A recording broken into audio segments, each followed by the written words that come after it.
పతంగుల పండుగకు రాష్ట్ర ప్రభుత్వం కూడా అందరు కూడా పతంగులు ఎగిరేయాలి అని చెప్పడం జరిగింది కనుక తప్పనిసరిగా ఏదైతే అంబర్పేటలో బతుకమ్మ కుంట బాగైన తర్వాత ఇక్కడ కూడా బతుకమ్మలు ఎగిరేయాలి అనేది ఆలోచనతో ఎగిరేయడం జరుగుతుంది.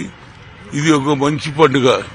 ప్రతి పిల్లవాడు కూడా పతంగులు ఎగిరేయాలి. ముఖ్యంగా అందరినీ కోరేది ఏంటంటే చైనా మాంజను ఎవడు యూజ్ చేస్తారని కమిషనర్ చెప్పడం జరిగింది కనుక దాని వల్ల నష్టాలు జరుగుతుంది. అది చాలా స్పీడ్ గా పతంగు పట్టుకోవడానికి పోయినా దానాన్ని పట్టుకున్నా అది తెగిపోతుంది. దానివల్ల పిల్లలకు నష్టం జరుగుతుందని హైదరాబాద్ కమిషనర్ గారు చెప్పడం జరిగింది. అందుకు ఎవరు కూడా ఆ మాంజాన్ని యూజ్ చేయొద్దు.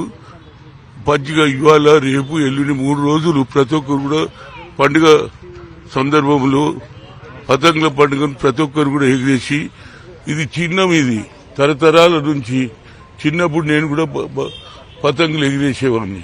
అదేవిధంగా ఆ సంస్కారాన్ని కొనసాగించాలని ముఖ్యమంత్రి రేవంత్ రెడ్డి గారు చెప్పడం, అదేవిధంగా పరేడ్ గ్రౌండ్ ఇక్కడ ఏడేడైతే ఈ బంగ్లాల మీద కూడా కొద్దిగా కేర్ఫుల్ గా ఉండాలి. ఆ బతుకమ్మను పట్టుకోవడానికి పోయి కింద పడకుండా ఏది కూడా క్యాజువాలిటీ జరగొద్దు అనేది నా ఉద్దేశం. ఏదైనా సంక్రాంతి సందర్భంలో తెలంగాణలో కాదు యావత్ భారతదేశంలో పతంగుల పండుగ జరుగుతుంది. ఇది జయప్రదం కావాలని ప్రతి ఒక్క యువకుడు ఈ సంక్రాంతి సమయంలో చిన్నప్పటి నుంచి నేను బతుకమ్మ పతంగులు ఎగిరేసేది. ఆ పతంగులు తప్పనిసరిగా అందరూ ఎగిరేసి ఎంజాయ్ చేయమని కోరుతున్నా.